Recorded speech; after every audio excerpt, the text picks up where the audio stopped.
That's what you get. Time to go.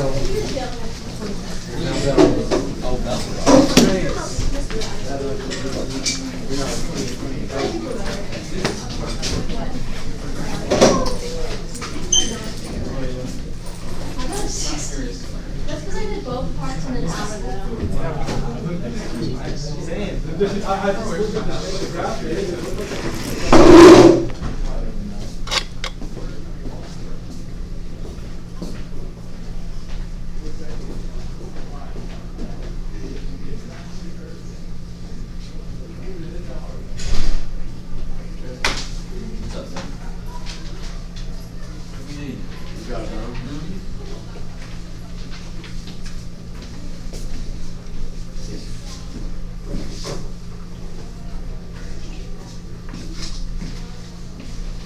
Cole's not here today.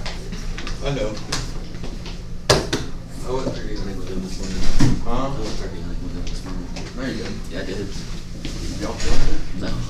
There we had a guy. Cole told me that the neighbor shot. Yeah, we got in there really early and had a bunch around us. 6:45, 7. Neighbor shot. School was over. Is Cole still out? No. He's, Really? Is he not coming back? he gets out for 5th period instead of the baseball game. So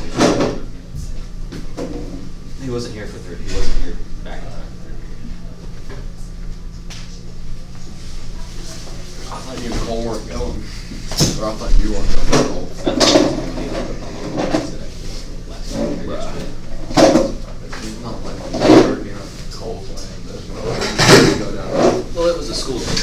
My you dad tell ended the up boys. My dad ended up going too. Your dad went with y'all? Yeah, he got excited. He's like, I'm going to turkey hunt. I'm just going to skip. What did he do? Just came. Just tell him just came.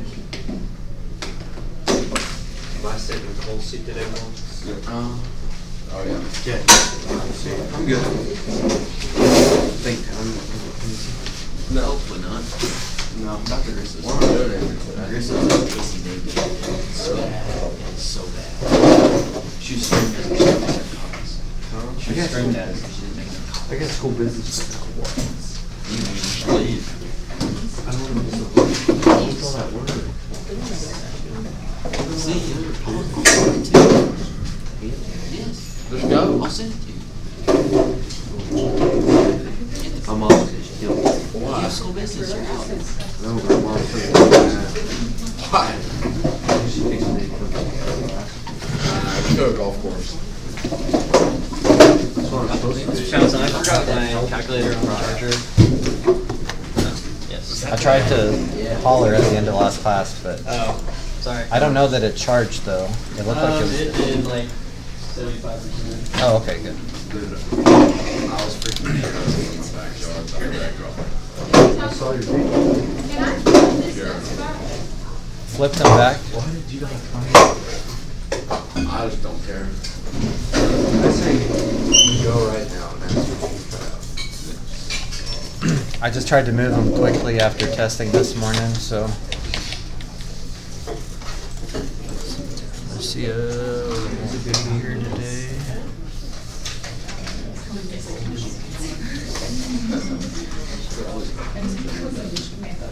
Crawford, you're marked for school business today. Yeah. I was supposed to be helping with golf tryouts, but I figured I'd just come to class. Coach said it was fine, but I still have to class. No, I know. I just don't know why you would need to help with golf tryouts. But I don't know, he just wants to go help.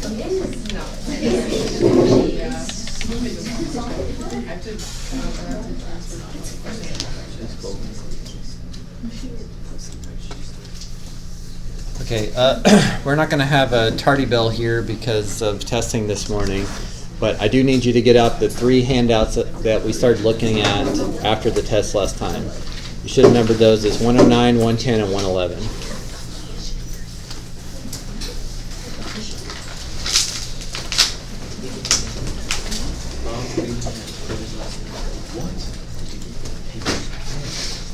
Okay. Where are we good? Numbers? 109, 110, 111.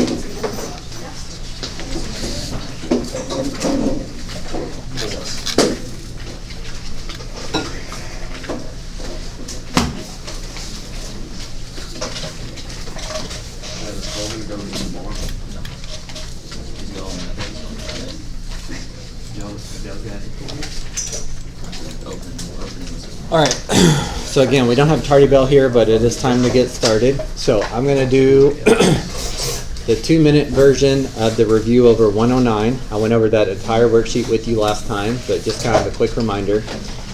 Then we will look over, you guys did 110, is that correct? You had class time to do 110? Okay. So I will go over that and share my answers with you, and then give you guys a chance to ask about the ones you need help with. And then to finish up the linear part, and I don't have any other practice for that other than a few questions on the test review. There's no book assignment or anything. I picked out 3 of the questions that students tend to think are a little bit harder from that. We'll do those 3 types one more time on extra practice. Then we can move into the next leg, which is going to be on quadratics, and specifically today we will look at solving quadratics. So unlike linear, the quadratics should be 100% review from Algebra 2, but again, if everyone was great at that, then we wouldn't take class time out to do it. We know that's something that you guys still need some more practice on. So 109, again, just a quick version because we already went over this.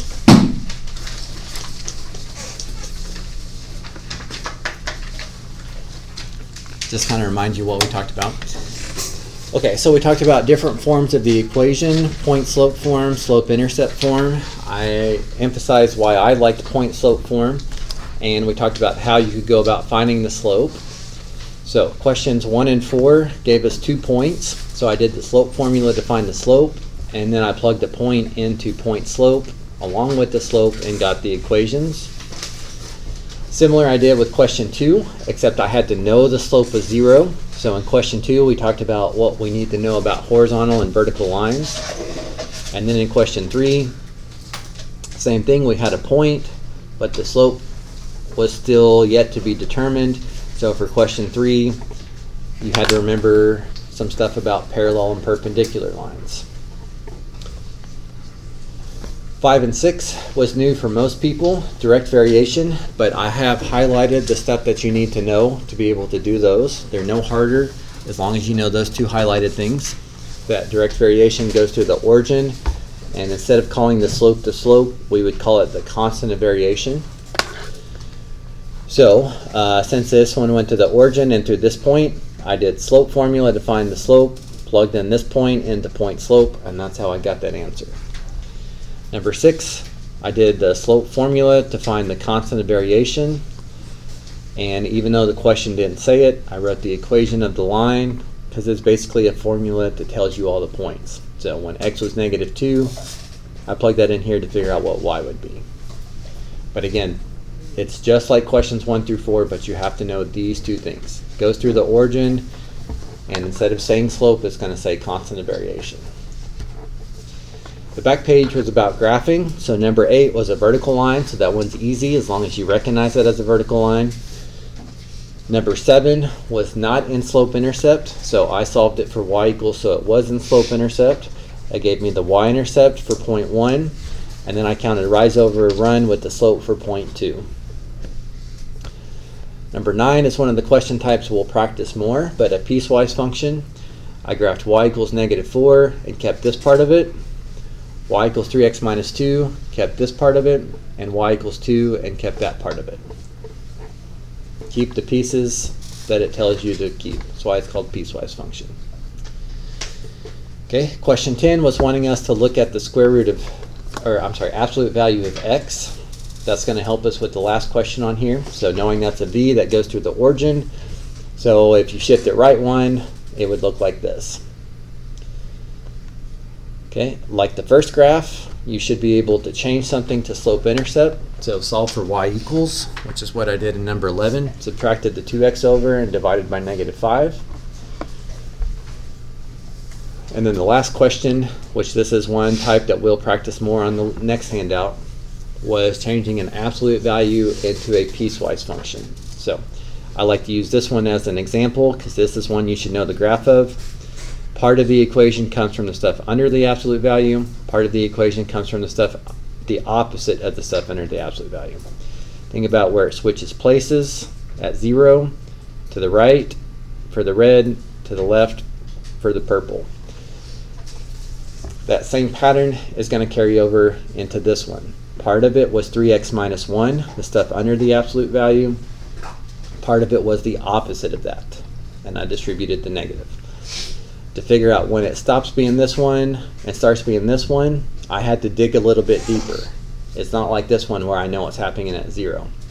So you could set this equal to 0 or this equal to 0 to find this x-intercept, because that's where it's switching places. Regardless of which one you do, you're going to get x equals 1/3. So this is why x 1/3 over here. Then you need to be careful that you point the inequality signs correctly. The one with a positive slope, I put in red, and I want the values to the right of 1/3 for that. And the values with the part of the line that had a negative slope, which I put in purple, I wanted the x values to the left of that, so where x is less than 1/3. The direction of these inequalities makes a big difference. So again, I know that's one of 3 types that we need to practice more, but that's what we talked about last time. Okay, then at the end of class, you had some time to, worksheet 1, where's worksheet 2? Okay, so you had some time to try worksheet 2. So let's first check off your answers, and then I'll go back and work out any of them that we need to work out. Worksheet 2 was just like worksheet 1, except for questions 1 and 2. So if you need to ask about those, again, let's go ahead and just check all the answers first, and then I'll take questions. But number 1 is 17, number 2 is 2. Here's my answers for 3, 4, 5, and 6.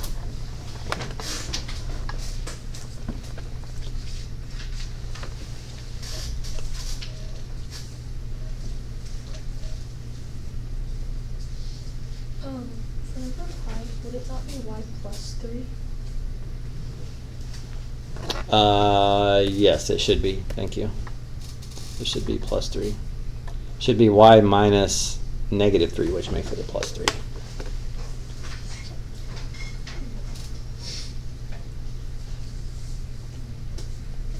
Now again, it could be something equivalent to these as well. So like in number 6, if you wanted to add the 4 over for it to be slope-intercept, there's nothing wrong with that. It didn't say it had to be in point slope. I just don't know why you would do an extra step if you don't have to. Just always aim for point slope, in my opinion.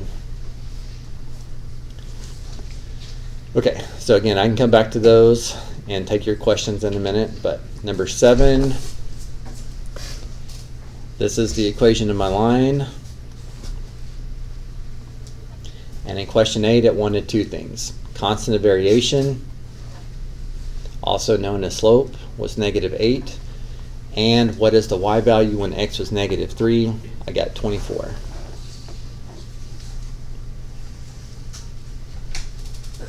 So again, if you didn't get that, just circle it and ask about it in just a minute. Okay, with the graphs, number 9, I put it in slope-intercept, so I knew the y-intercept for point 1, used the slope for point 2. Number 10 was the vertical line, so that one should be pretty instant, as long as you recognize the equation as a vertical line.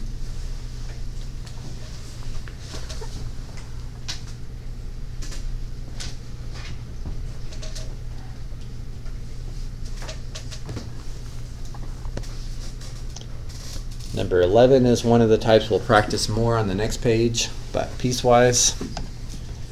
Part of y equals 4, part of y equals -2, and part of 2x minus 3. And I tried to color each of those so you can see where each of those is coming from. And then the last graph was the square root of x, but shifted right to.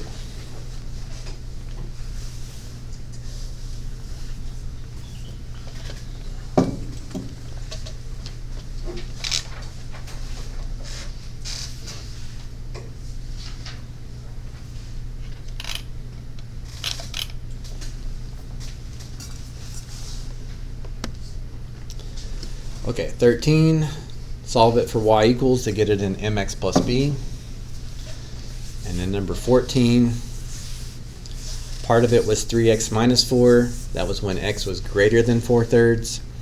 and part of it was negative 3x plus 4. That's when x was less than 4/3. This equal to part could go to either one of them, but you needed it on one of the two.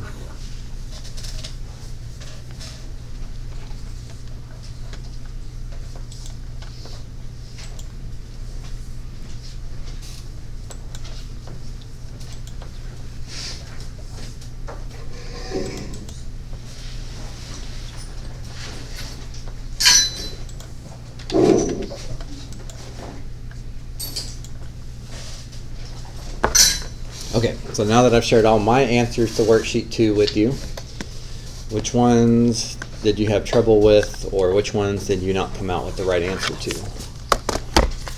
I'd be happy to go over any of them that would help.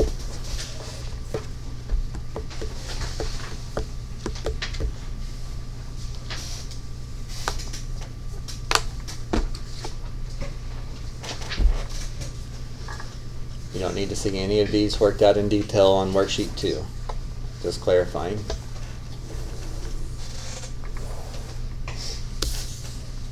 Okay, I will suggest, even if you don't feel like you need to ask about them, at least circle the couple questions that you thought were the most difficult so that you remember to review those.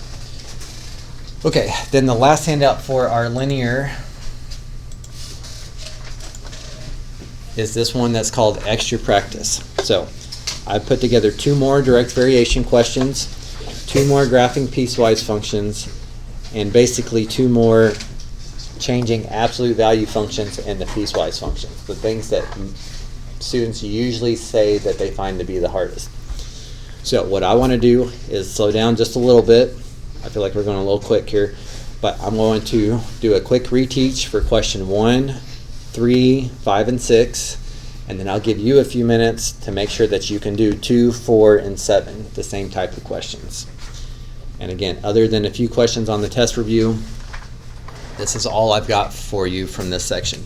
Now, I guess, even though we don't make you do a book assignment, this is just from the very beginning of the book, section 1.1, so I guess if you feel like you need some extra practice, that's out there. Okay, so similar to question 6 on worksheet 1, worksheet 2, these are direct variation questions. So again, I'm going to highlight the stuff that you have to know about direct variation. You have to know that it's implied that it goes through the origin, and instead of, say, calling it the slope, it's going to call it the constant of variation. That's the only 2 things that are unique about these type of questions. Okay, so part 1, find the constant of variation. So basically slope. Well, we know it goes through 0, 0, and according to their information, it goes through negative 1/2, 4. So I'll just do the slope formula. Y minus y over x minus x. And dividing by negative 1/2 is the same as multiplying by the reciprocal, so negative 8. No harder than using slope formula, you just have to know that it's not called slope, it's called constant of variation if you're referring to direct variation. Okay, the second part of the question wants you to figure out what the y value is when x is negative 5. Now again, this is not the only way to do this, but the most efficient way is to just come up with the equation. It doesn't say you have to make the equation, but if you know the slope and you've got a point, especially like 0, 0, that's so easy to work with. If you know what the equation is like a formula to tell you all the points on there. Y is always going to be negative 8 times whatever x is. So when x is negative 5, y would be 40. That would be our 2 answers for what they wanted here. So again, let me work a couple more examples, and then number 2 will just be like number 1. So you can lean on that one if you need to. Okay, similar to number 9 on your last couple worksheets, graphing the piecewise functions. In my opinion, again, if you know what y equals 5 looks like, if you know what y equals -6 looks like, and you know what y equals 2x minus 5 looks like, you're almost done. You just have to backtrack and say, keep this part of this line,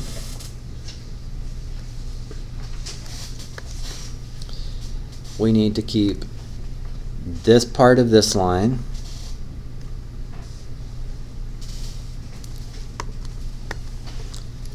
and keep this part of that line.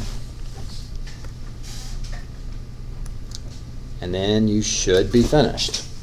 That's it. Now, the one thing I did mention to you last class is that I do think it's a good idea to slow down for 2 seconds and realize if they're calling this f of x, they're implying that this is a function, and we know to be a function it has to pass the vertical line test. Notice my piecewise function passes the vertical line test. Even at x equals 4, it hits here but not here, and x equals -2, hits here but not there. Mine passes the vertical line test, which means it's a function. They're calling it a function and yours does not pass the vertical line test. That is a red flag that something's wrong. So, 1 or 2 more quick examples, and then I'll ask you to try that one more time on question 4. Okay, the last thing that I realized that you've not seen before this class is changing an absolute value into a piecewise function. So, question 5 is a little bit too easy for our test, but I think it's the way that's going to help you be able to do these. So, you need to know what absolute value of x looks like. And I'm going to lean on this one that's easier to work with to show you that number 6 looks a lot more difficult, but it's got a lot of the same pattern. So over here, sometimes the equation is this, y equals x, and sometimes it's this, y equals -x. So sometimes it's the stuff under the absolute value sign, x. Sometimes it's the stuff under the absolute value sign, 2x plus 1. Sometimes it's the opposite of what's under the absolute value sign, -x. Sometimes it's the opposite of what's under the absolute value sign, -2x plus 1. Distribute the minus, distribute the negative. Okay, right here, I can see that it stops being the purple line and starts being the red line at y equals 0. So, it's changing hands at 0. Where it's got a positive slope, I want the values to the right. When it's got the negative slope, purple, I want the values to the left of 0. And to make sure that you don't have an open circle here, you either need to include this or this. It doesn't matter, either one's fine. But you do need to include one of them. Now over here, I can instantly tell you it switches at 0. This one's a tiny bit harder because this one's not switching at 0. But since I'm adding something to x, that means it's moving a little bit to the left.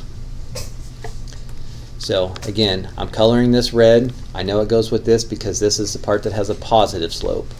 This is the part that has a negative slope. But this is where they're changing hands. I need to figure out what x value this is. Notice though, whether you're looking at the red line or the purple line, this is where y equals 0. So I could set this equal to 0 and solve to get -1/2, or I could set this equal to 0 and solve and get -1/2. So I'm just showing you it doesn't matter. It's switching places at -1/2. And then you just need to be careful that your inequalities are opening up correctly. I want the positive slope stuff to be to the right of -1/2. I want the negative slope stuff to be to the left of -1/2. And to make sure I include this point, I need to include one of these two, but not both. Doesn't matter which one.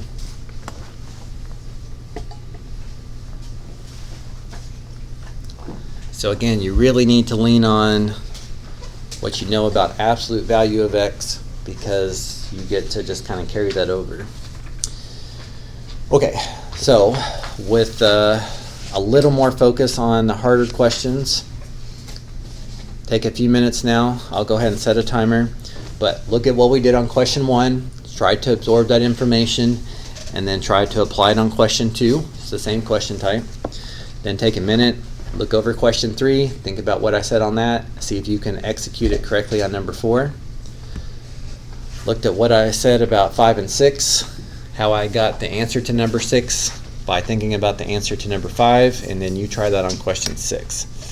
And I'll give you a few minutes to try those 3 questions.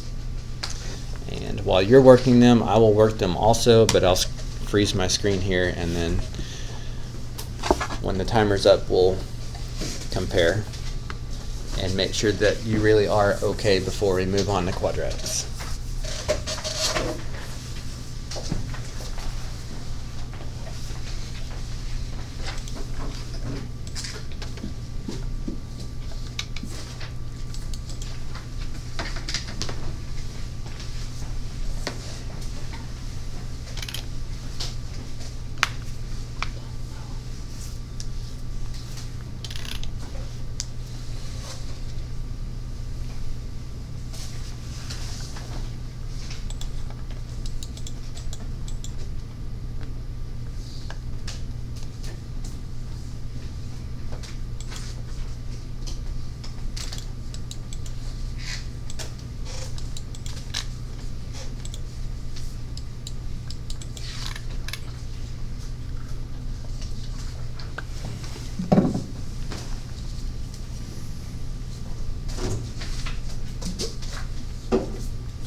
Let me give another minute or two.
Okay, let's make sure you did these all right. So question 2, for constant variation, I got 3. And when x equals 3, y would be 9. Any questions about number 2?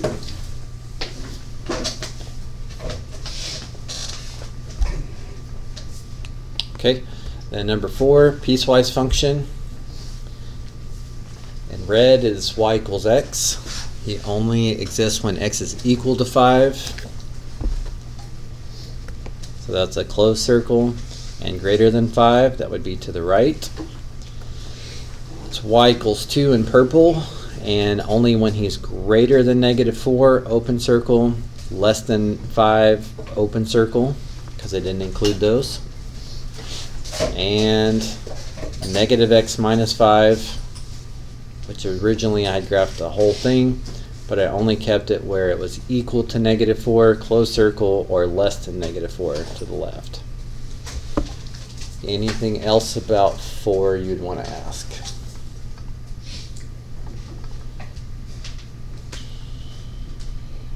Okay, then the last one, writing the piecewise function. Here's my work. I knew pretty quickly part of it was going to be 4x minus 2, and part of it was going to be -4x plus 2. Then I had to think about where it stopped being 1 and started being the other one. So I knew that happened when y equals 0. So you could set that equal to 0, this equal to 0 and solve, or this equal to 0 and solve, but it happened at 1/2. And then you needed to be careful. The positive slope stuff was the x values bigger than 1/2. The negative slope stuff when x was less than 1/2. And then to make sure you get that point, you needed to either include here or here, one or the other. It doesn't matter which one. But should have been aiming for that. All right, so last chance. Anything else from this handout you'd like me to go in more detail on?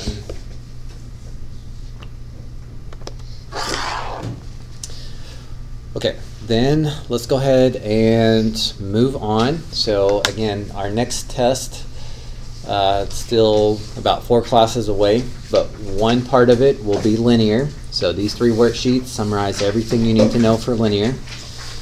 Another part's going to be quadratics, and another part's going to be piecewise functions, even though we did practice a little bit of that already. So with quadratics, we will focus on solving and graphing quadratics. And again, there should not be anything new in this. No direct variation type stuff, none of that stuff. But it will be a good reminder. So on the front page here, we're going to talk about 4 different methods on how to solve quadratics and when each one is appropriate. Now, when I say solve, this is kind of implied, but solve, we're trying to figure out where y equals 0. So in each of these questions, we're really trying to figure out where they equal 0. So on the front page here, I'm going to do one of each for you to talk about the different methods and why it works on that method and what to do. And then I'll give you a few minutes to try one of each as well, since there's 2 of each of these. Okay, method 1, honestly, I don't even think about this method too often because it just rarely comes up. You have to have a quadratic, you have to have an exponent of 2, but you can't have any x's, no x to the first. But when that happens, you could just undo the minus with adding. You could undo the times 2 with divide 2. And how do we get rid of a square? Square root. Now, the part that I'm worried about, though, this is just one of those math things that you guys are really inconsistent about. When you take the square root of both sides, you have to remember plus or minus. 9 is one of the answers. -9 is the other answer. Quadratics usually have 2 answers. Sometimes it has the same answer twice, but usually it has it two different answers. Because whether you plug in a 9 and squared or a negative 9 and squared, you get 81 here either way. So when you have squareds but no x to the first, you're welcome to just solve it normally. Just when you square root both sides, don't forget plus or minus. Okay, my favorite, method 2, is factoring, because factoring tends to be one of the quickest, most reliable ways. Of course, you've got to be pretty decent at factoring. If you have to slow down and do product sum method, then fine. But the reason why a factored form works greatly, now this is a special trick that only works with 0, but if I can make this be 0, then I don't care what this is, because 0 times anything gives me 0. Or if I can make this be 0, then I don't care what this is, because 0 times anything equals 0. So that gives me two equations that are pretty easy to solve. And that's why if you can factor quickly and correctly, factoring is my preferred method to solve a quadratic. Usually the quickest way to go about it. Now notice, before I keep going, method 1 would not work here. You can add the 90 to the other side if you want to, but then you're going to get stuck. And sometimes you guys do that, and then you try to make these questions very difficult. So just solve it with factoring. Okay, method 3 is a fine method, not so much for our class because ours will probably be no calculator, but on the ACT, if you wanted to solve this, or they asked you for x-intercepts and you had a calculator, you could graph it in your calculator. The graph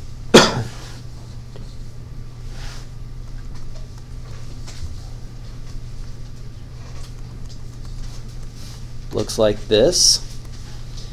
But if you're trying to solve this where y is 0 at x-intercepts, at -5 and +4.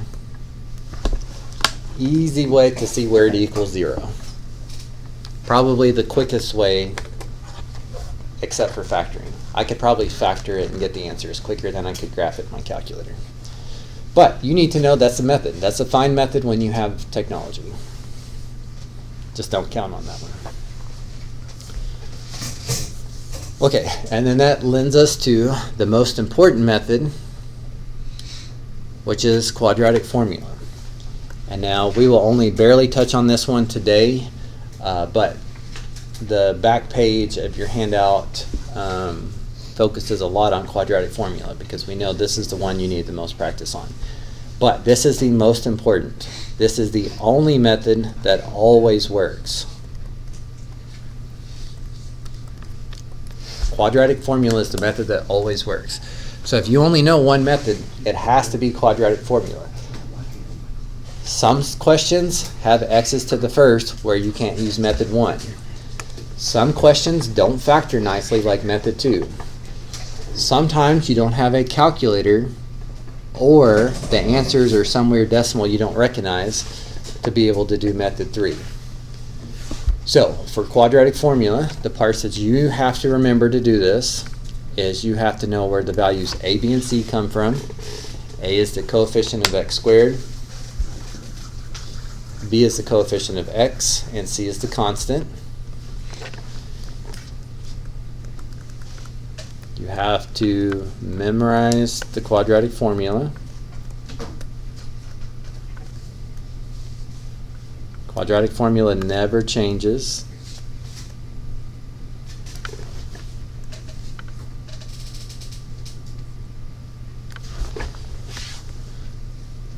Honestly, memorizing it's probably the hardest part, because then you just put in a, b, and c where it tells you to put in a, b, and c. Here it says put in opposite of b, so that would be -8. Here put in b squared. 8 squared is 64. Plug in a, plug in a, plug in c, plug in a again, And you're left with a big, I don't know, a big mess of stuff here.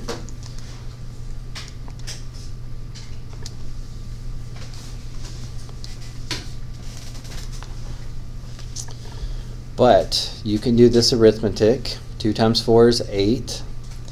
A lot of times, so this is important. I'm going to be saying this a lot. You guys need to know the name of this thing under the square root is called the determinant. Depending on what this number is, determine how many and what type of answers you get, which is where it gets its name determinant. So sometimes you can do this in your head. 4 times 4 times 3 is, I don't know, 16 times 3, 64 minus that. I could probably do that, but to be honest, I just played it safe and threw it in the calculator. That comes out to be 16.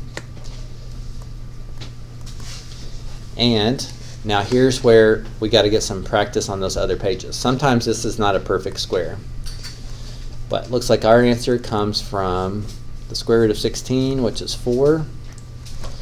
So one answer is -8 plus 4 over 8, and one answer is -8 minus 4 over 8. And then after you reduce,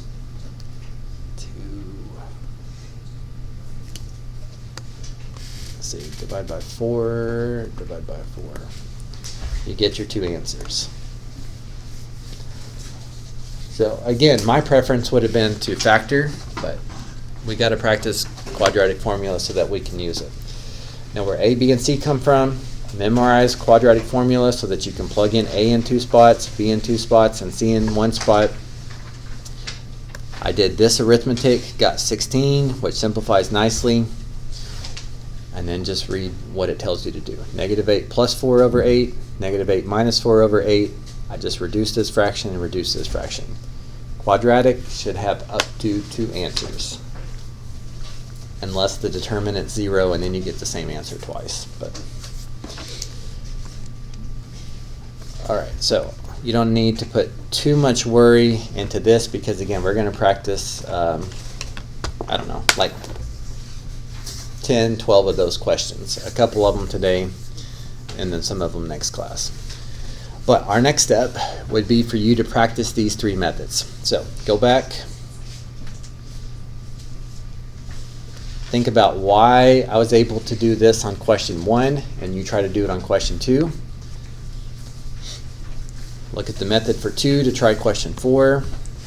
Get out your calculator to graph number 3 and make sure you see the answers. And then go ahead and try the quadratic formula for 8.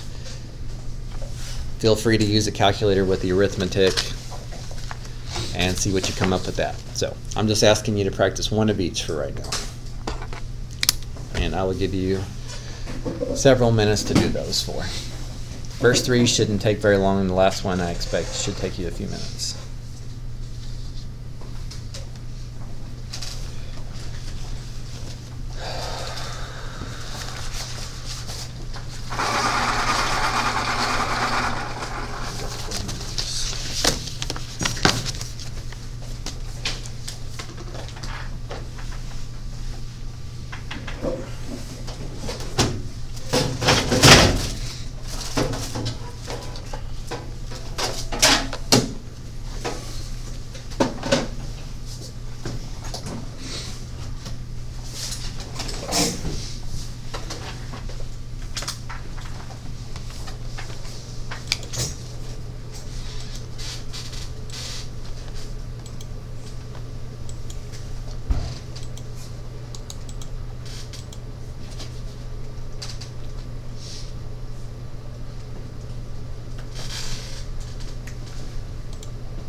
give everybody 2 more minutes to try to be at the same place.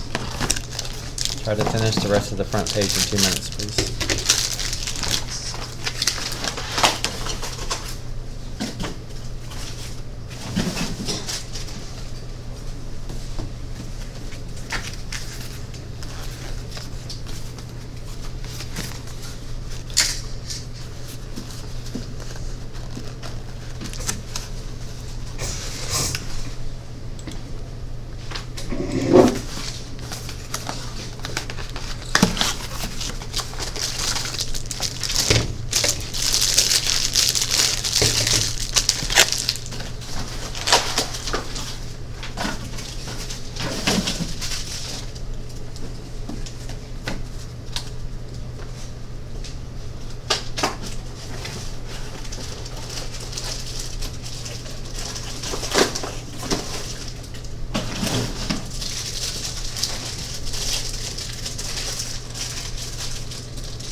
Okay, finished or not, we need to check our answers, and I don't want to spend too long on the quadratic equation bottom question just because we're going to practice more of that later, but you can at least make corrections on your page.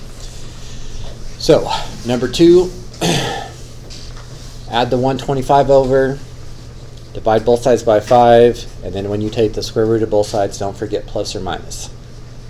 The answer to number 2 is not 5, it's 5 and negative 5. Number 4 was a factoring question, factored as 2x plus 1 and x minus 3. So 2x plus 1 equals 0 at negative 1/2, and x minus 3 equals 0 at 3. Number 6, if you graphed, should look like what I have over there to the right. Y equals 0. Which is what we're doing when we're solving this, the x-intercepts, which would be 4 and 7. So number 6 should be 4 and 7. That's really just making sure you know how to use your calculator. And then for quadratic formula, I plugged in 19 for B twice, I plugged in 6 for A twice, and I plugged in negative 7 for C once. Now again, technically I used my calculator here for the arithmetic. I just threw all of this highlighted stuff called the discriminant into my calculator. It told me it was 529. I also didn't know this perfect square, so the square root of 529 was 23. So one answer comes from negative 19 plus 23 over 12. 4 over 12 reduces. The other answer came from negative 19 minus 23, which is negative 42 over 12, which reduces to negative 7/2. So basically you just plug in A, B, and C, and then do the arithmetic under the square root, simplify the square root, go through and add and reduce your fraction once, subtract and reduce your fraction the second time. So again, don't worry about that one too much, but make some quick adjustments on your page if you need to. Mr. Townsend, what number is this? The handout, Yes, sir. it would be 112. All right, now the issue is, unlike these two, before we go back to quadratic formula, question 7 and 8, the discriminant were perfect squares. 16 is a perfect square, 4 times 4, and 529 was a perfect square, 23 times 23. But sometimes the discriminant is not a perfect square, which is what we're going to be looking at in the next page. Yeah, the whole next page is just about simplifying radicals so that we can deal with that when we get there.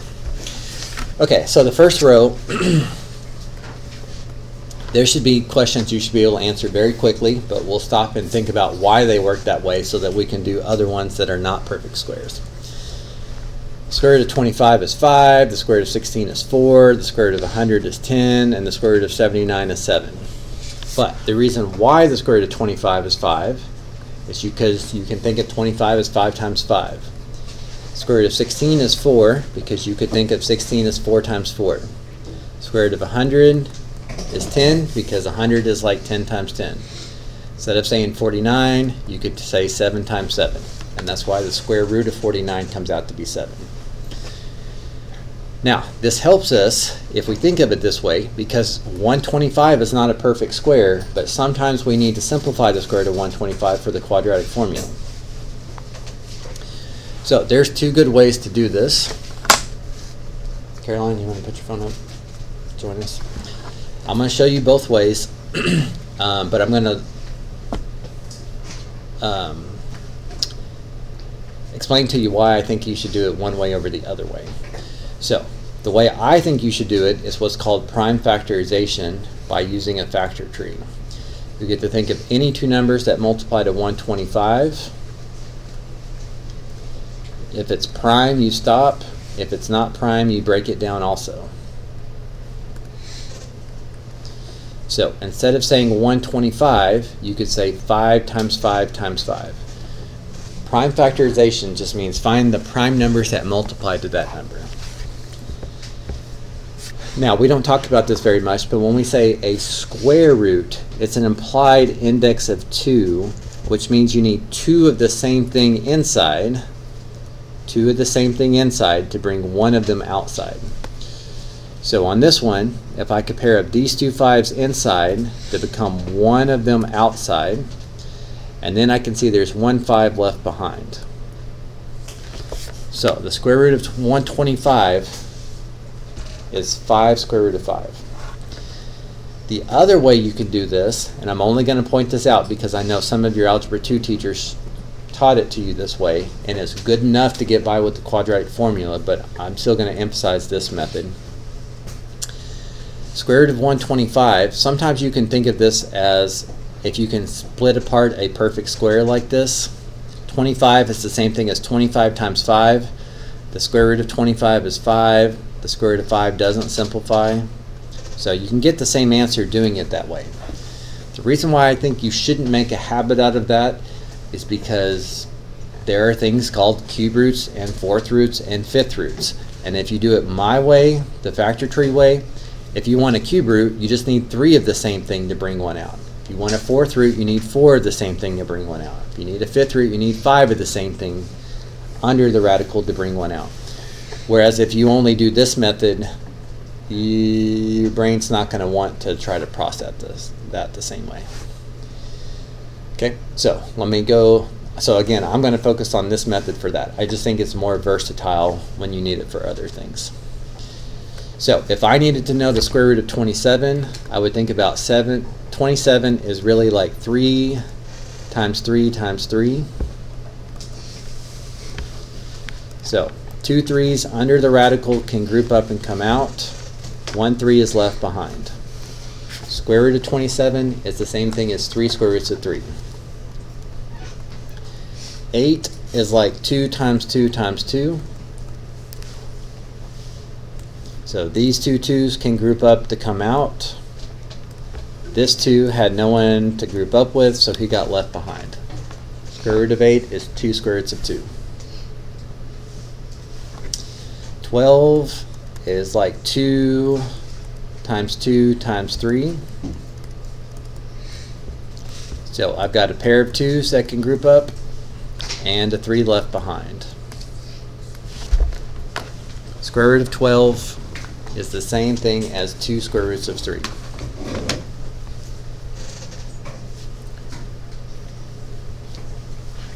Alright, so let me give you a few minutes and I will let you do 17 through 20. Try those without a calculator and see what you come up with.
Mr. Townsend, do you have tissues? I only have brown paper towels. That'll work. Thank you.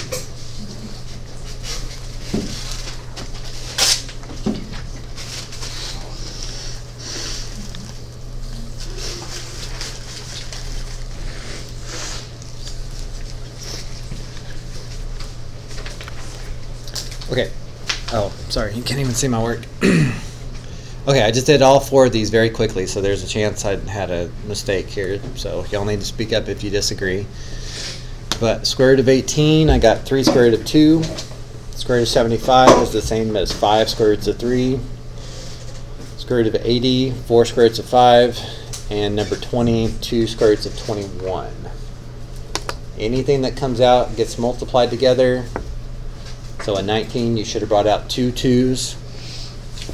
Multiplied those together to give you 5. Anything that gets left behind gets multiplied together. Like 20, left behind a 3 and a 7. Multiply those back together.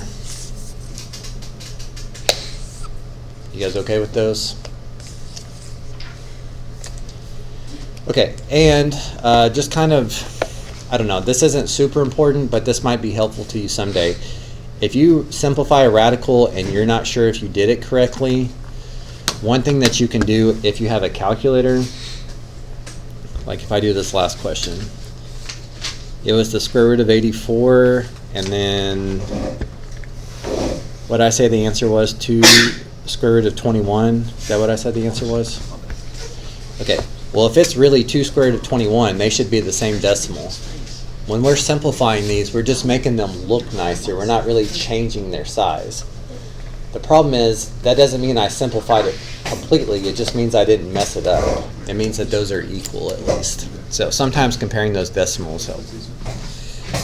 Okay, and then last part we're going to do today is occasionally in quadratic formula, you do the discriminant, and the discriminant is something negative. So we end up with what's called imaginary solutions. So the one you have to memorize is the square root of -1 becomes I. Now I can't remember if we talked about imaginary numbers in here or not, but imaginary numbers certainly do exist. The mathematician who wrote it up called them imaginary because he didn't think there was any use for them, and then years later they figured out there was plenty of uses for them. Most notably is probably like circuitry, like computer motherboards, no computers, no cell phones, nothing like that without imaginary numbers, but the name had already stuck.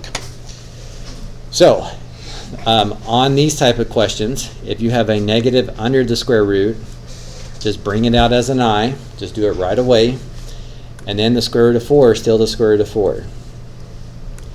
Bring the negative out as an I, square root of 9 is still 3.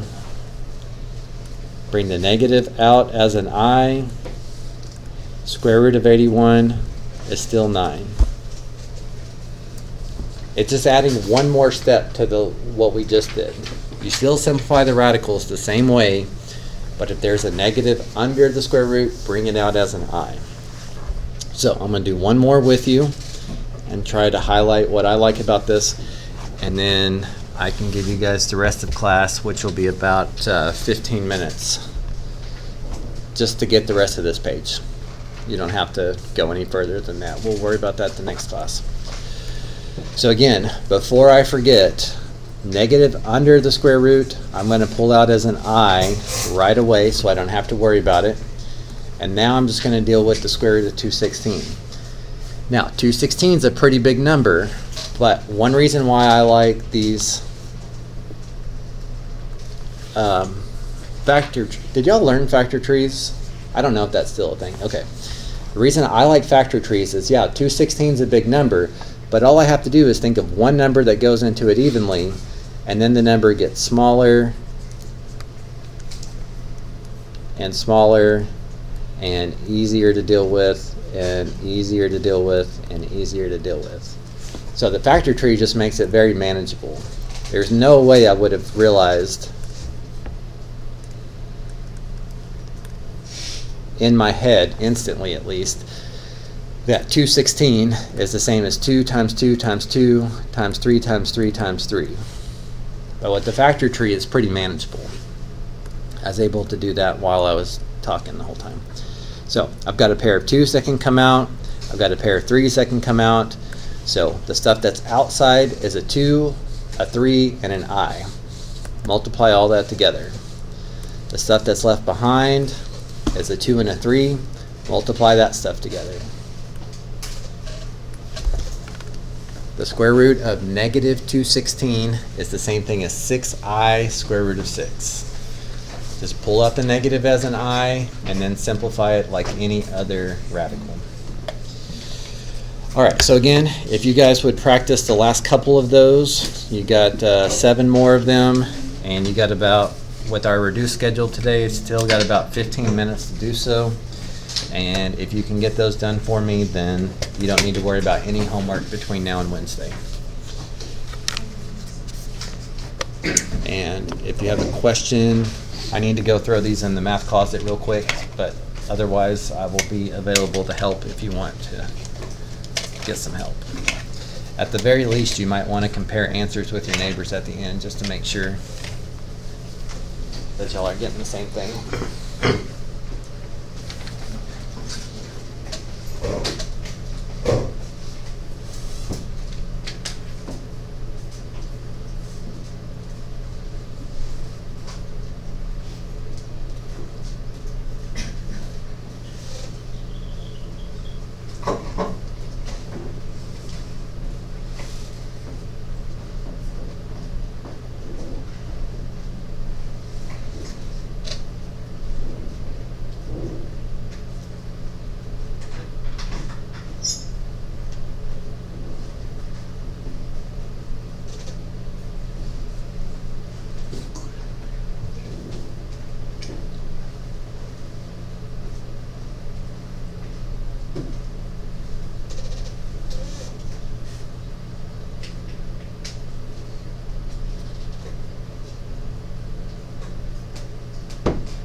Good.